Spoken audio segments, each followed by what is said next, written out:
Media మిత్రులకు నా నమస్కారము, ప్రజలందరికీ నా నమస్కారము. నేను 3వ division Telugu Desam party unit incharge Kandukuri నాగరాజును. మీకు మనవి చేసిన ఏమనగా, నిన్నటి రోజు కొంతమంది నేను గిట్టని వాళ్ళు వైఎస్ఆర్ పార్టీ వారు, తర్వాత మా పార్టీలో కొంతమంది తల్లిపాలు తాగి రొమ్ము గుద్దేవారు కోవర్ట్లు నా మీద అలిగేషన్ చేసి నేను డబ్బులు ఇవ్వాలని శోభా గారికి, గోపాల్ గారికి ఇవ్వాలని నిన్న ప్రెస్ మీట్ పెట్టి డిఎస్పీ ఆఫీస్ కానీ 1 టౌన్ కానీ నా మీద ఫిర్యాదు చేయడం జరిగింది. వాస్తవమే, నేను వారికి 10 లక్షలు ఇవ్వడం వాస్తవమే. నేను అప్పు చేసినా కానీ తప్పు చేయలేను. నేను ప్లాట్ వ్యాపారం చేస్తా, రిలేట్ చేస్తా. నేను కొంతమంది దగ్గర అప్పు తీసుకున్నా, వాళ్ళకి సకాలంలో వడ్డీ కానీ అసలు కానీ కడుతున్నా. ఇప్పుడు వ్యాపారం ప్లాట్ వ్యాపారం 0 అయిపోయింది కాబట్టి కట్టలేక చుట్టుకుంటున్నా. వీళ్ళకి కూడా 2 సంవత్సరాలు వడ్డీ కట్టినా. 1 సంవత్సరం నుంచి నేను సరిగ్గా ఇవ్వలేకపోయినా.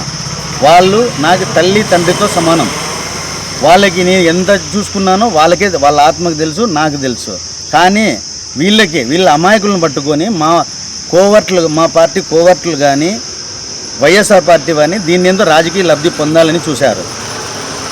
ఈ రాజకీయాలు నా మీద ఇలా చేస్తే నేను ఇంకా గోడకి బాల్ కొడితే ఎలా ఫాస్ట్గా వస్తుందో అంతకిన్నా ఫాస్ట్గా వచ్చేవాడిని. నేను ఇట్లా దానిలోకంతా భయపడి నేను ఒక కబ్జా కానీ ఒకరిని ఎవరినన్నా భయపడిచ్చిండేది కానీ ఇట్లా అంటుంటే చెప్పండి.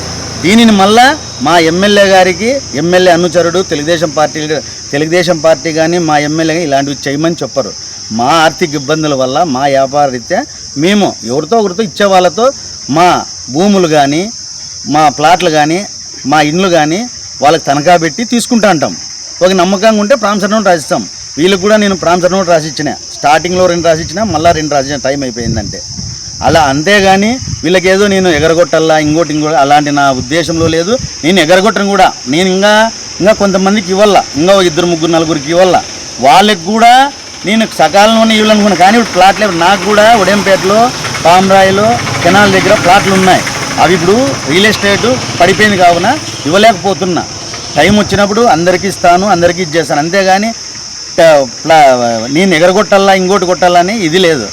ముఖ్యంగా వైఎస్ఆర్ పార్టీ వారికి నేను మీ మాదిరికి ఏమన్నా కబ్జాలు చేసేవాడినే. భూములు సెంట్రల్ పార్క్ ఎంత కబ్జా అయింది. రీసెంట్గా 5 సెంట్లలో 3 ఫ్లోర్ల అపార్ట్మెంట్ కడుతున్నారు ఇప్పుడు. అది ఎవరిది? బినామీ పేర్లతో మీరు సృష్టించినది కాదా? రీసెంట్గా ఇప్పుడు ఒక రైస్ మిల్ ఓనరు, ఒక ఆర్టీసీ బస్టాండ్ దగ్గర ఒక లాడ్జ్ ఓనర్ దగ్గర 30 లక్షలు వసూలు చేయండి మీరు కాదా? పేర్లు సహా బయట పెడతా తొందరలోనే. వారికి ప్రూఫ్లతో సహా ఉన్నాయి. భూమి కొలిచిస్తానని మయూరి హోటల్ ముందర భూమి కొలిచిస్తానని ఆయనతో డబ్బులు ఇప్పించుకొని ఇప్పుడు అడుగుతుంటే మా కేసులు ఖర్చైనా అవి ఖర్చైనా చెప్తున్న వాస్తవం కాదా? రీసెంట్గా మా తారకాపురం కాలనీలో ఇల్లు కడతా అంటే టౌన్ ప్లానింగ్ వాళ్ళ ద్వారా వాళ్ళని బెదిరించి ₹1,00,000 ఇప్పించుకొని లేదా?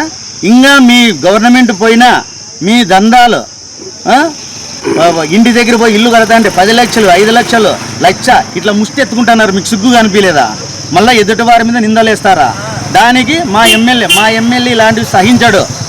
వెంటనే ఖండిస్తాడు. నిన్ననే నన్ను పిలిచి ఏమని నా ద్వారా వివరణ తీసుకున్నాడు. అప్పు చేసినారని చెప్తే అప్పుడు ఇదే మీ మాజీ ఎమ్మెల్యే మాదిరిగా మీరు కబ్జాలు చేసుకుంటూ పోతే, అవినీతి చేసుకుంటూ పోతే చూసుకుంటూ ఉండే రకం కాదు మా పార్టీ క్రమశిక్షణకి, ప్రజాస్వామ్యంలో క్రమశిక్షణకి మారుపేరు మా తెలుగుదేశం పార్టీ. మేము కూడా చేయము. ఒక్కటి ఏదన్నా వీళ్ళకి నేను డబ్బులు ఇల్ల కానీ వాళ్ళని బెదిరించినానా లేదా వాళ్ళకి మోసం చేసినానా ఆ గేర్ అంతా తెలుసు నేను నీళ్ళ వాళ్ళకని. వాళ్ళు చాలా మంచోళ్ళు, అమాయకులు. వాళ్ళని మీరు బలి చేసినారు. నేను వాళ్ళకి మీరు ఏం చేసినా వాళ్ళకి ఇవ్వాల. వాళ్ళకి చెప్పిన టైం ప్రకారము వాళ్ళకి 10 లక్షలు వాళ్ళకి చేరుస్తా. మీకు ఇంకొక ఛాలెంజ్. ఇప్పుడు వరకు ఒక లెక్క నాగరాజు, ఇంకో నుంచి ఇంకో లెక్క నాగరాజు. నేను నా పర్సనల్ విషయంలోకి వచ్చినారు. నేను కూడా మీ పర్సనల్ విషయంలోకి మీరు ఎవరికి ఇవ్వాలో డబ్బులు ఎవరికి నేను కూడా డేటా తీస్తా. మా పార్టీ వాళ్ళది తీస్తా, మీది తీస్తా. అప్పుడు తెలుస్తుంది నేనేందో, నా కథ ఏందో. ఊరి నుండే ఇది కాదు. నాకు ఇప్పుడు ఎమ్మెల్యే చాలా కష్టపడతాను, ప్రిఫరెన్స్ ఇస్తున్నాడు. మొన్ననే రీసెంట్గా సీఎం రిలీఫ్ ఫండ్లో 34 లక్షలు నా ద్వారా ఎమ్మెల్యే గారు పంచిచ్చినారు. అది మంచి పేరు వస్తుంది. వాటిలో రోజు తిరుగుతున్నాడు, కష్టపడుతున్నాడు. ఇంకా వీడుంటే మాకే చాలా ఇబ్బంది అవుతుందని నా మీద లేనిపోని నమ్మడం లేసి నన్ను రాజకీయంగా దెబ్బతిల్లని చూస్తున్నారు. మీ ఆటలు సాగుదావు, ఖబర్దార్. ఆలోచించుకోండి బాగా. ఇప్పటికైనా మారండి. ఏదన్నా ఉంటే మీరు కరెక్ట్గా ఉండడం నేర్చుకోండి, నన్ను కాదు. నన్ను ప్రశ్నించే అధికారం మీకు లేదు. మీవన్నీ తొందరలోనే బయట పెడతా. జై తెలుగుదేశం, జై జై తెలుగుదేశం. నిజాలు తెలుసుకొని మీరు కూడా ప్లే చేయండి. ఎందుకంటే కొందరి జీవితాలు ఇదవుతాయి. ఒకవేళ నేనై గట్టి ఉన్నాయి నిలబడి, అదే కొంతమంది ఎవరైనా ఇది ఉంటే హార్ట్ అటాకాలు ఉంటే ఇదవుతారు. మీరు ఎగరగొట్టాలని ఎవరు అప్పు చేయరు. ముఖ్యంగా ఫ్లాట్ వ్యాపారస్తులు ఎవరన్నా కానీ మ్యాక్సిమం కట్టాలని చూస్తారు. ఎందుకంటే వాళ్ళతో డబ్బుతో నిత్య అవసరం ఉంటుంది. మీకు కూడా ఒక చిన్న విజ్ఞప్తి, వాళ్ళు వృద్ధ దంపతులు పాపము తిరగలేరు, ఉడిపి నుంచి రాలేదు. మీరు కూడా ఏమన్నా ఫ్లాట్ వ్యాపారస్థం చేసేవాళ్ళు కానీ మీకు ఎవరన్నా ఫ్రెండ్స్ ఉన్నా కానీ రండి, నా ప్లాట్లు చూపిస్తా. ఒడియంపేటలో ఉన్నాయి, పామరాయిలో ఉన్నాయి, కెనాల్ దగ్గర ఉన్నాయి. మీరు కూడా ఎవరికైనా నమ్మండి, వాళ్ళు 10 లక్షలు వాళ్ళకి రిటర్న్ ఇద్దాం, నాకేం అభ్యంతరం లేదు. మీరు కూడా వాళ్ళకి సాగరాలు అందించినట్లుంటుంది అంతే. దయచేసి మీరు ఎవరన్నా కానీ మీడియేటర్ని పిలుచుకురండి, ఇది మన ప్లాట్ అమ్మండి, వాళ్ళకి 10 లక్షలు వాళ్ళకి చేరుస్తాం. ఎందుకంటే వాళ్ళు కూడా వృద్ధ దంపతులు, వాళ్ళకి ఇబ్బంది పెట్టాలని నాకు ఆ ఉద్దేశం లేదు. దయచేసి అర్థం చేసుకోండి సార్. మీడియా వాళ్ళు ప్రజలకు వారధి సార్. వాళ్ళు ఎవరు పిలిచినా న్యూస్ ఇస్తారు. మీరు కూడా వారదని నేను కూడా చెప్తున్నా. నిజాలు తెలుసుకొని లక్షణంగా వేయండి, నాకేం అభ్యంతరం లేదు. నిజాలు తెలుసుకొని రాస్తేనే అందరికీ మంచిది, సమాజాన్ని కూడా మీరు మేల్కొలుపుతారు. అంతేగాని వన్ సైడే విని వన్ సైడ్ ఇది చేసుకుంటేనే అది నా ఆపక్కలు కొంతమందికి ఇబ్బంది పడతారు. ఇప్పుడు మీడియా మేము ఇబ్బంది పడతాం, మీరు కాదు ఇబ్బంది పడేది, మేము ఇబ్బంది పడతాం. ఇప్పుడు మా వల్ల ఇప్పుడు నేను వాళ్ళకి 10 లక్షలు కట్టుకునే, దీనివల్ల నాకు చెడ్డ పేరు వచ్చి ఎక్కడ ప్లాట్లు పోకపోయినా ఇప్పుడు ఎవరు లాస్ట్కి వాళ్ళు వృద్ధ దంపతులే కదా ఇబ్బంది పడేది. అది అర్థం చేసుకోండి. దయచేసి నిజాలు తెలుసుకోండి.